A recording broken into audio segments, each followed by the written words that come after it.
Welcome to the Daily Vibecasting. We've got quite the lineup today, a real snapshot of the tech pulse from X.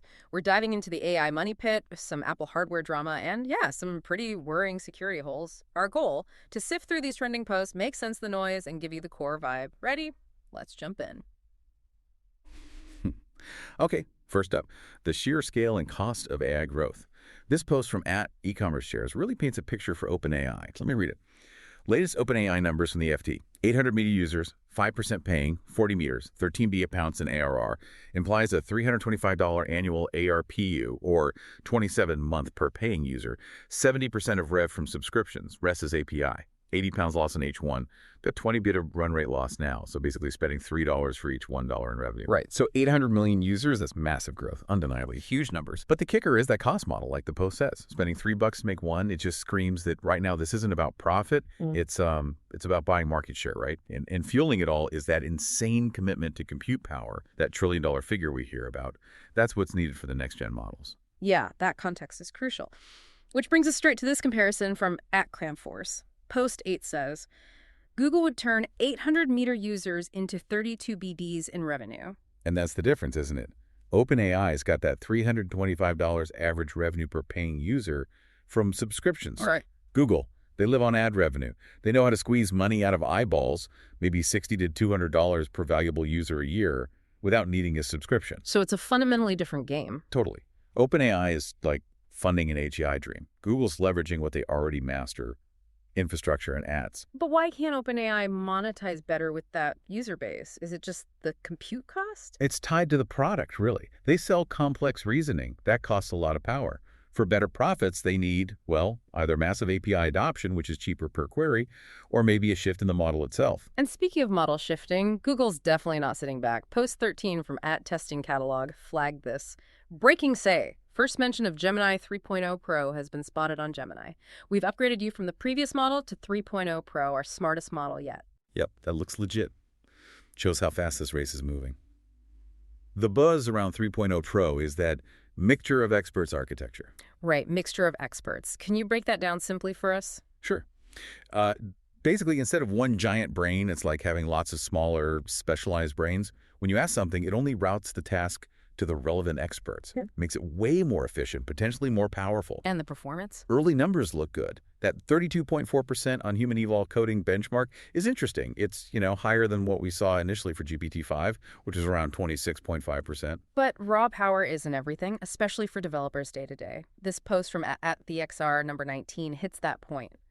Keep trying to use GPT-5 Codex because everyone says it's good. Yesterday had it implement a dialogue which had plenty of similar examples in the code base. Codex took 9 min and got it right one shot. Tried with Jill and needed 2 prompts, but each finished in 10s. I really don't get it. Exactly. It highlights that trade-off. Speed versus complexity. GPT-5 Codex gave a perfect answer. Eventually, 9 minutes is it's too long for coding flow. Yeah, kills momentum. Right. So for those common everyday tasks, developers often prefer something like GLM. Quick, iterative, 10 seconds, even needing a second try fits the workflow much better. Faster feedback loops are gold. Okay, let's switch gears from AI models to physical hardware. Apple's new Vision Pro refresh. Post 12 from @MaxWeinbach has the details. Just released Apple Vision Pro M5, moves from M2 to M5, 10-core CPU, next-gen GPU up to 120 Hz rendering, sharper text, crisper detail comfort, new dual knit band with integrated counterbalance, $3,499, orders Octo 15, ships starting Octo 22. So you get the M5 chip, big performance jump there, probably around 50% faster for AI tasks, plus that smoother 120 Hz refresh. Looks good on paper. But the really telling part, the explicit mention of a new band for comfort. That's basically Apple admitting the original design had issues. Yeah. Weight, balance issues. And that comfort fix. It isn't free, which brings us to Post 9 from @MarkGerman. Dual knit band should be free for OG Vision Pro buyers. Yeah, it's a $99 accessory. And you can see why original buyers are annoyed.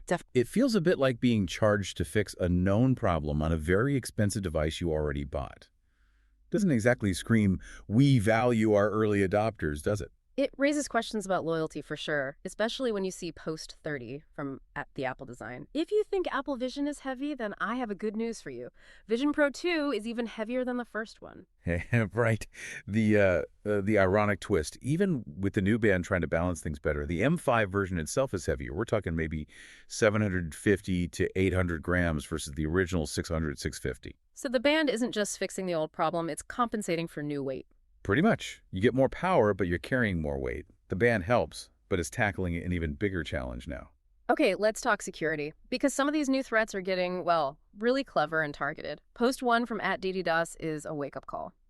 This software engineer was nearly hacked by a coding interview. I've never seen this attack channel before.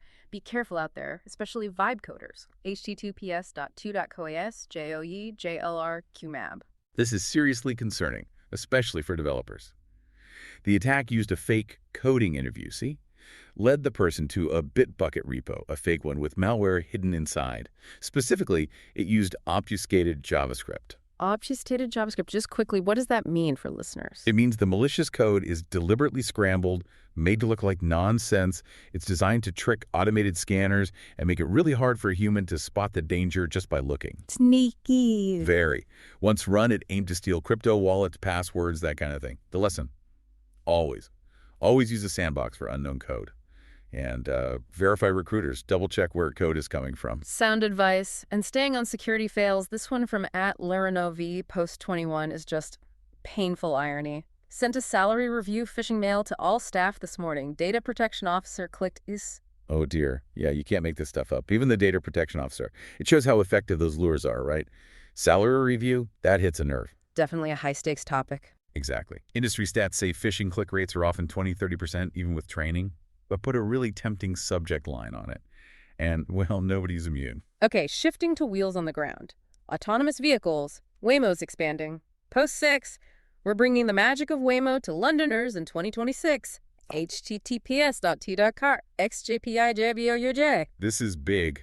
It's Waymo's first commercial move outside the U.S. London, 2026. Why now? The timing looks deliberate. It lines up nicely with the UK's Automated Vehicles Act kicking in fully next year. The legal framework. How does that help Waymo? It clarifies things, like who's liable if something goes wrong.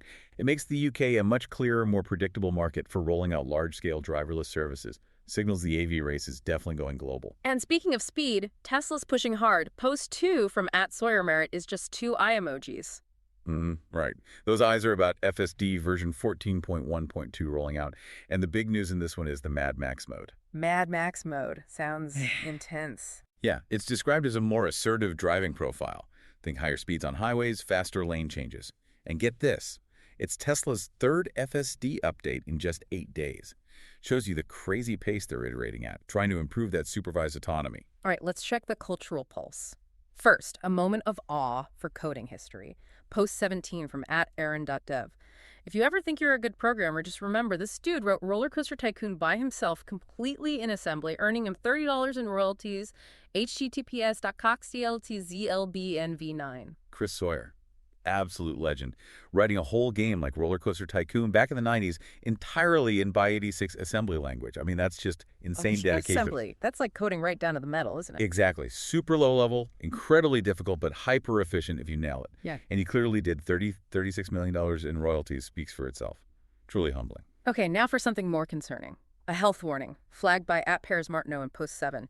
Me the past couple months meme about consumer ignorance about lead contamination in protein powders. Yeah, this points to a Consumer Reports study that found lead in a lot of popular protein powder. Lead.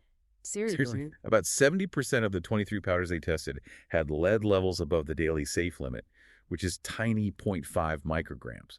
And the key finding was that plant-based powders tended to be much worse, like 9 times more lead on average than dairy-based ones. Probably because plants absorb stuff from the soil. Wow. Something to watch out for. Yeah. Okay, shifting to policy and politics now.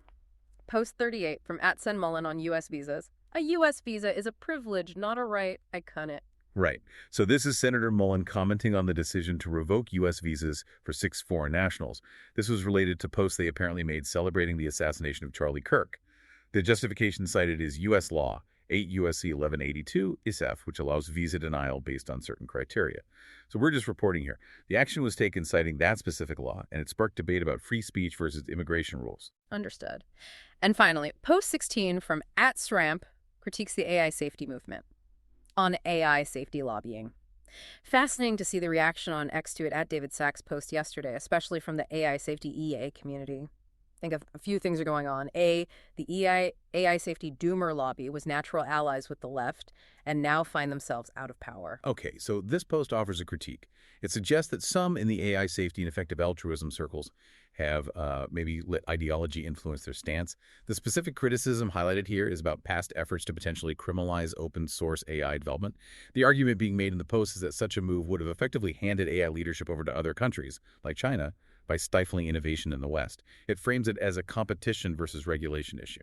So, wrapping this deep dive, what a ride. We see OpenAI just burning through cash for scale, Apple fixing comfort issues by adding more weight, and Tesla hitting ludicrous speed on software updates. Yeah, breakneck speed seems to be the theme. But that speed has consequences, right? Like that coding interview hack shows how vulnerable even skilled people are now. Absolutely. And if you pull back, it feels like the whole tech world is kind of mirroring that OpenAI growth at any cost vibe. Tesla's FSD releases, that Mad Max mode coming out so fast. It feels Right. almost reckless, doesn't it? Like innovation outpacing common sense. Or maybe just outpacing comfort and safety checks, Hmm. like the heavier Vision Pro. It makes you wonder, if this path means spending $3 to make $1 and cutting corners on usability or security, how long can that last? What's the breaking point? Is it financial reality or maybe a safety failure that eventually forces a slowdown? Something for you to think about. Yeah, definitely food for thought. Maybe consider it while checking the label on your protein powder. That's all for this daily Vibecasting. Thanks for tuning in, and we'll catch you on the next one.